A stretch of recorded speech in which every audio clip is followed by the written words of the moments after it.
It's Sean Smith from Black Push. I've been devastated by what I've seen coming out of the border with our Haitian community. People being beaten, people riding on horses, people who are trying to get to safety for them and their family and their kids being turned around, or just being deported back to a country that is not even able to take them in right now. I am looking to make a difference in this area, and I need your help. Go to our website now, www.blankpush.org, and where you can make a donation and sign our petition, and where we stand together and say to America that this is not okay, this is not right, and we won't tolerate it. This is not the America I know. This is not the country in which we are built upon and founded upon. We have a lot of work to do, and we have to do it together. So join us in this journey as we support our Haitian brothers and sisters, that human rights is very valuable, and we have to stand together, we have to work together, and let's do this. Let's support our brothers and sisters. Go to our website now at www.blankpush.org.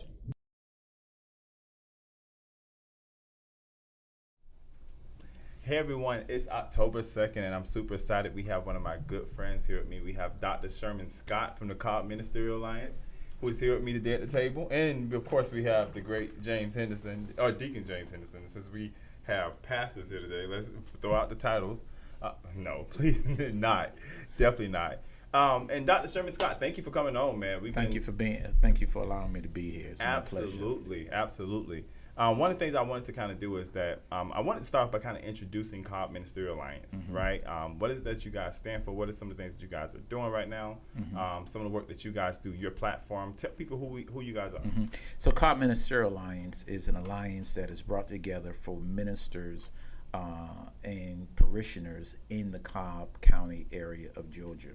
We stand for four things. We like to say that we're all about sales, community empowerment, economic development, legacy securement, and spiritual enrichment. If it falls in those four buckets, and if it affects the county of Cobb, we're all in it. We have great partnerships with law enforcement, with the judicial branch, with those that's just connected out and about in the nonprofit arena in Cobb County. We've been doing some great things. Coming up on October the 6th, we are actually heading the Faith in Blue initiative for our Sheriff Craig Owens and the Sheriff office there on October the 6th, live on Facebook. We're doing a symposium. And then on October the 8th at 12 noon, we're doing a luncheon. The sheriff will be there. We'll be talking about where we're going, sales, turning sales into classrooms. We'll be talking about faith, blue, and beyond. We never just want to see something where we're dealing with a day, but we want to deal with not only the day, but thereafter. Right. We're not there just for a march or a parade and then have no effects afterwards. We want to make sure that we have those long-standing effects that will help our communities be better. Then on October the 10th at 1 o'clock, we'll be marching in the South Cobb area. This is unique because when we sat down and strategized and put it together, we wanted to make sure that we was anchored with people that's actually in the community, not going in for a photo op, but actually going in and partnering with Cool Kids Inc. That is a wonderful organization, partnering with Family Life Restoration Center, and then churches within that area. So while we'll be marching and having a walk with the clergy as well as the sheriff office and those community members, we wanted to be very clear that this is not just about October the 10th, but this is about faith, blue, and beyond. We are partnering to get a better Cobb in that area.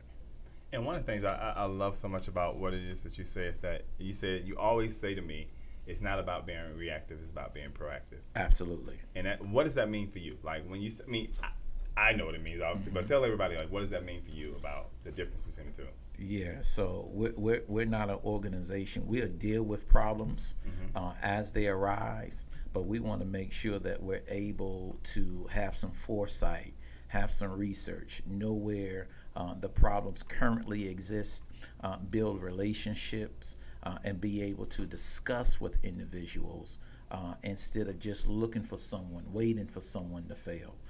That shows that there's a lack of reviewing the empirical data. There's enough data out here for us to see things. One of the programs we did, we'll be doing coming up again this year, is the state of Black Cobb. How are we doing when it comes to houses? How are we doing economically? How are we doing relationally? How are we doing psychologically? What is our obesity rate? We want to see, how are we doing when it pertains to health, the state of Black Cobb. So therefore, we don't want to cry foul thereafter. Oh, someone got killed or someone didn't have medical insurance. We want to make sure that we are aware of where any inequity lies, any disenfranchisement lies, and we want to be able to address, encourage, and solve the issue before it becomes a major issue. Where's the leak? We want to make sure we deal with the leaks, so therefore we don't have to deal with a flood. So one of the things that I love too about you is that one of the big things that's going on right now, we know we have SB 202 that has just passed recently in Georgia. Me and you had a conversation at your church today. I visited about SB 202. And one of the things that we've been finding out, we just had actually Helen Butler here from the People's Agenda. She did a whole class here. And one of the things that's interesting is that a lot of people who are ex-offenders are petrified, and they qualify to actually go out and register to vote, but they're petrified of signing up to register to vote because of the stipulations that come along. Like, some of the probation officers tell them, hey, well, we don't know if you registered to vote, when the only place they know to get that information from is the probation office, and they're telling them they don't even know.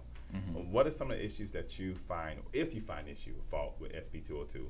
But what are some of the things that you think is important that as a community, for Cobb especially, that we need to make sure that we're looking out for, to make sure that we're protecting just the basic right to vote?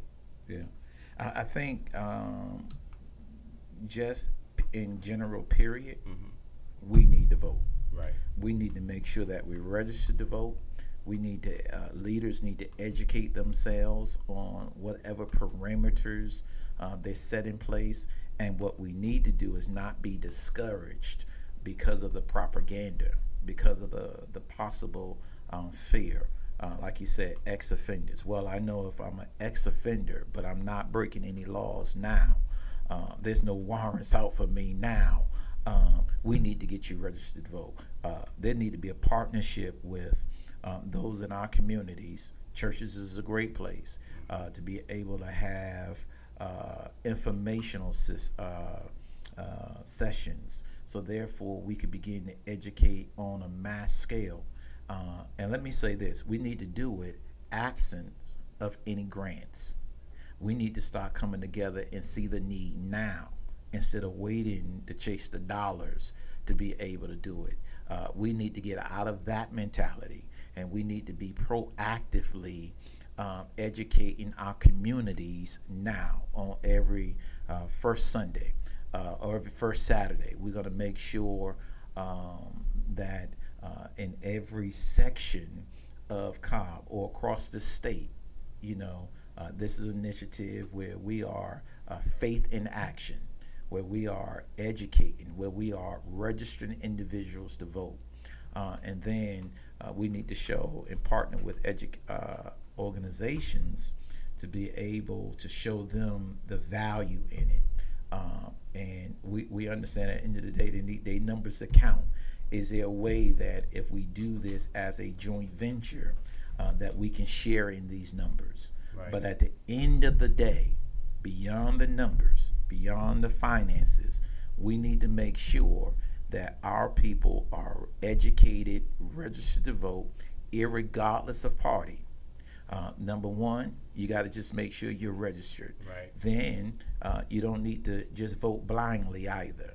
You need to make sure that you're educated on whatever policies that is set before us, because you could be voting for the devil and he appears like an angel. You want to make sure that you know what those policies are. which is another step that we need to take, and that is to be able to have sessions where we break down what does this actually mean.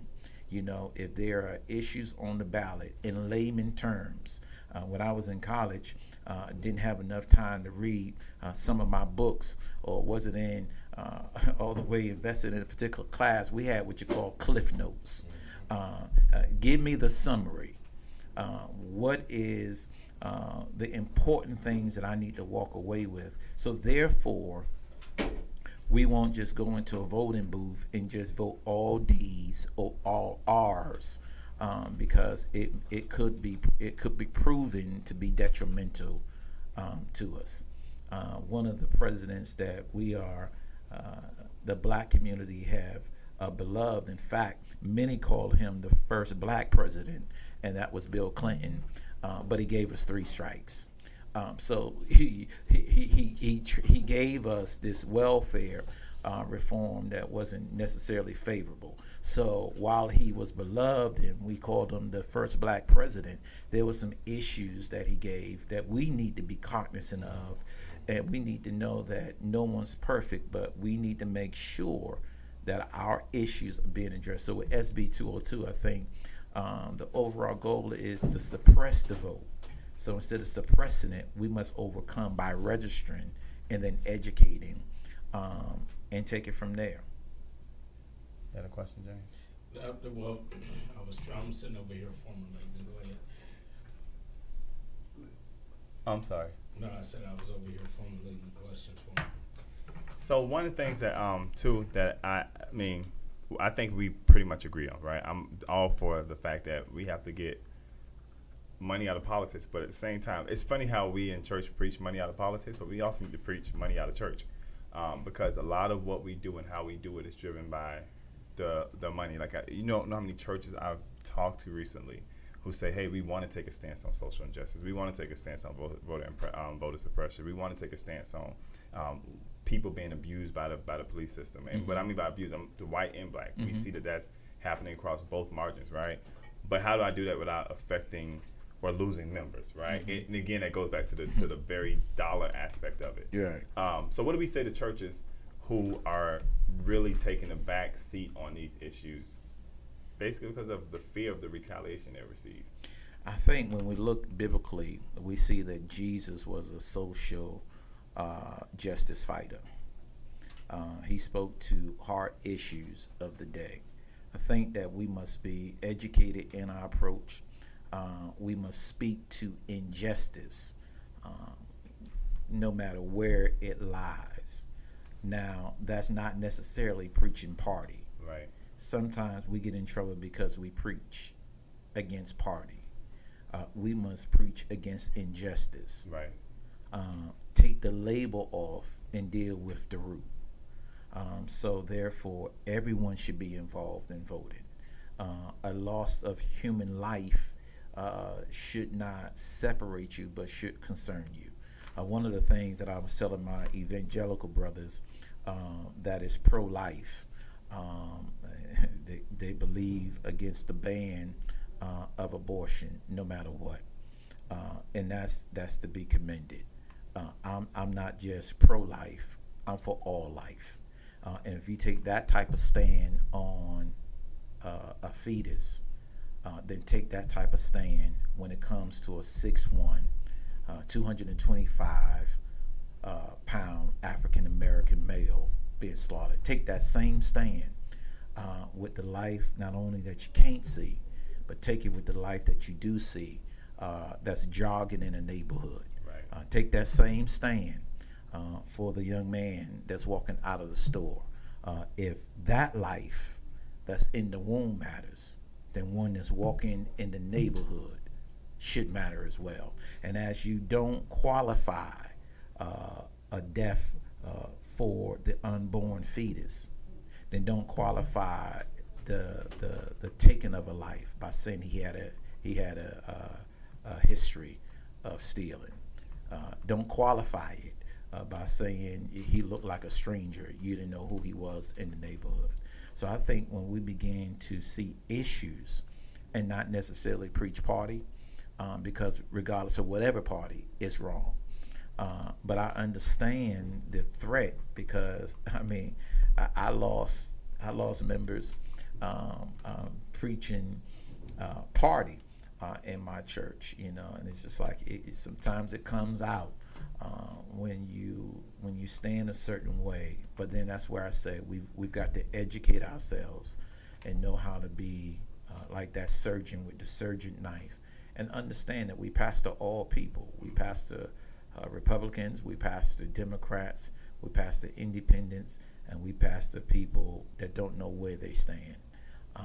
But we've got to show them that Jesus was involved. It's imperative we're involved, and it's actually an insult to all of our ancestors if we're not involved. The cost was too high. The debt is a debt that we can never ever repay because it cost some of their lives. Our right to vote is stained in the blood of our great grandmothers. And when you think about it, it wasn't too long ago, 1950, 1960. That's not too long. I was born in the 70s. So some of the things that we see, the injustices, let us not forget what it cost us. Yeah, and now I'm just even thinking about that. One of the things that is so critical is that I was having a podcast maybe about a month and a half ago, and there was a young person on there, and I call them young because they're like 20, but I mean it's totally different type of young than what I am now, right? And their thing to me was like, what I'm tired of empty promises from the church, right? I'm tired of going to church and they're more concerned about judging me based upon my appearance or what my thoughts are, what my visions are. But on issues that I have an issue with, they're silent on, right? And it really was kind of a slap in the face to me because once again, even though I have this platform, I do stand in the pulpit every Sunday. And it's my job, it's our job to make sure that we kind of direct people to the truth and what the truth is.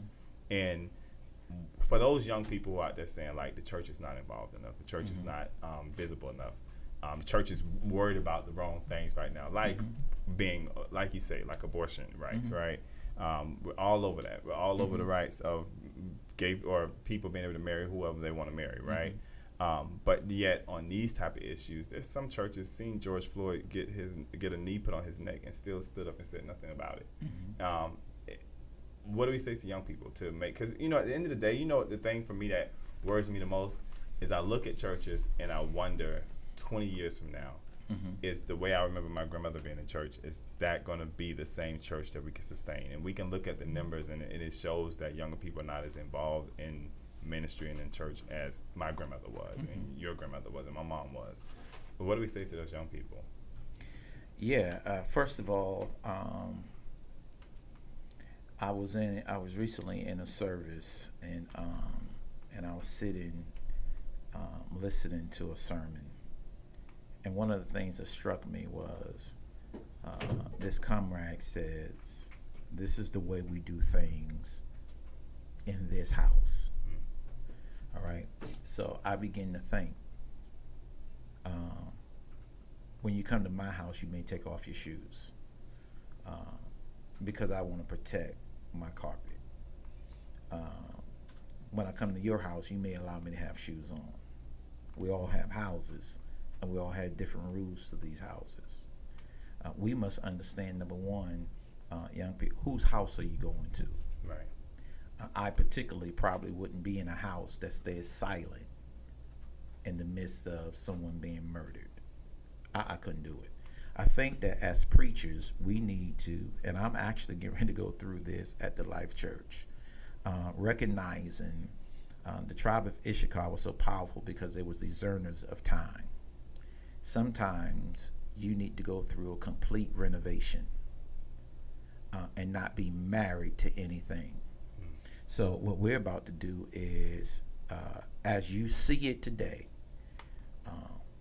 tear it down and begin to construct what's relevant, what's going to reach, and what's going to speak to the people today. We are called as preachers to this present generation. Sometimes we're guilty, I have been, of wanting to have the church I grew up on that saved me and my generation to present it for this generation. You'll be hard pressed to find a 1989 Toyota Camry Midnight Blue with velour interior SE. Well, that was my first car. That was good for that generation. You can't even find hardly parts for it in this generation. So why do we think we're not changing Jesus, Right. but the presentation of him, the apparatus in which we present, has got to change?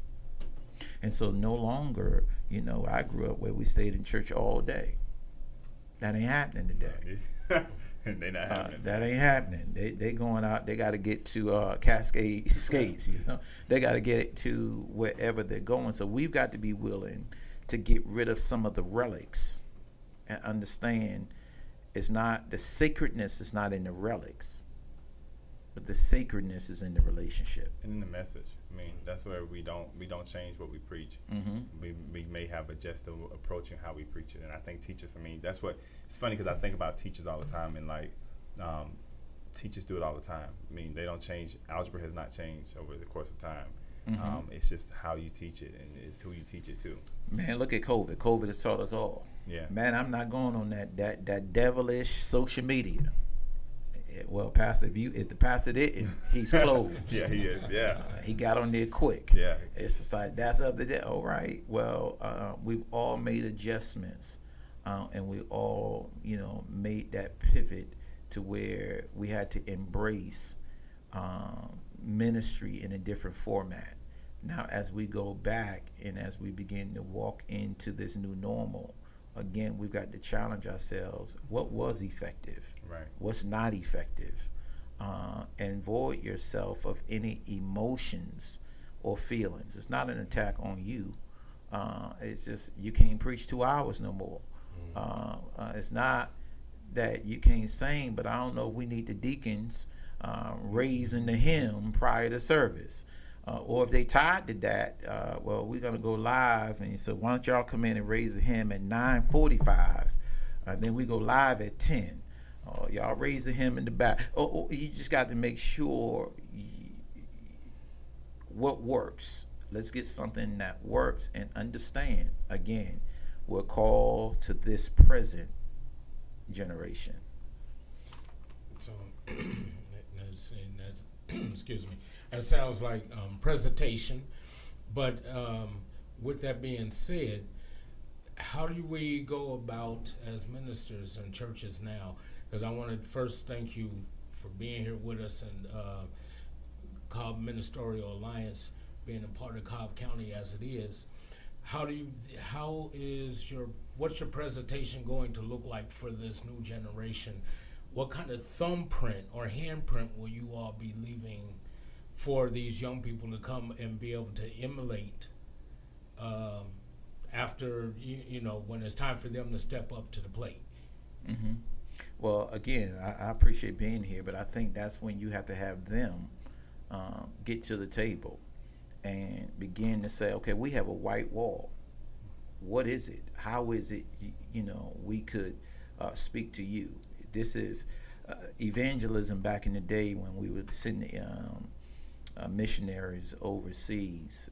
They would go and impose their thoughts and be on a hill and come down and minister to the indigenous people the way they felt they should be ministered to. Was proven to be not as an effective model as it could be. Instead of now becoming a part of the indigenous community, come up off the hill, live with the people, mingle with the people, then present to the people, prove to be a more effective model. And so it's the same concept that applies. Instead of reaching out into a community you know nothing about, bring them to the table. When it looks like, what does love look like? We need to be able to bring people that have been hurt by the church, people that walked away from the church, into a focus group to say, okay, what was your issue? What would be the type of church you would be drawn to. Now we know one thing can't change, and that's the foundation, and that is Jesus Christ. But everything else, let's construct a house that is reflective of the love of God, that will be powerful for this community, that's void of any egos, and that's willing to adjust, so therefore we can reach people in record number. This sounds like I'm sitting down talking with you, because we can talk like all day, and that's our problem. That's the reason why I try not to make sure we got the set times with Dr. Scott. But man, I thank you for being here. I think the conversation needs to continue, and we look forward to continuing on October 23rd, where you'll be one of our guest speakers. Yes. But I wanted to just real quick, where can people find out more information about Cobb Ministerial Alliance, and as well as more information about the event? So you can go to Cobb Sheriff office. Look at their website. You can certainly send an email to cobbministers@gmail.com. That is the most effective way to reach us, cobbministers@gmail.com. And join us, man. Listen, be there. Go to Facebook, Cobb Clergy, Facebook, Cobb Clergy. Be there October the 6th, October the 8th, and October the 10th. I think change is coming to Cobb, and we need to be a part of it. Absolutely. So, again, we thank Dr. Scott for coming on today. We thank everybody for who paid attention and watching today. We want to remind everybody that we'll be coming together October 23rd. If you go to www.blackpush.org, you can find out more information about our One in Court conference, where if you want to hear more from Dr. Scott, he'll be there live in person. I'll be there. With so many other guest speakers, Reverend Timothy McDonald, we have Gerald Griggs, and so many other wonderful people who will be there speaking at that event. So join us on October 23rd. And until next time, stay blessed and stay safe.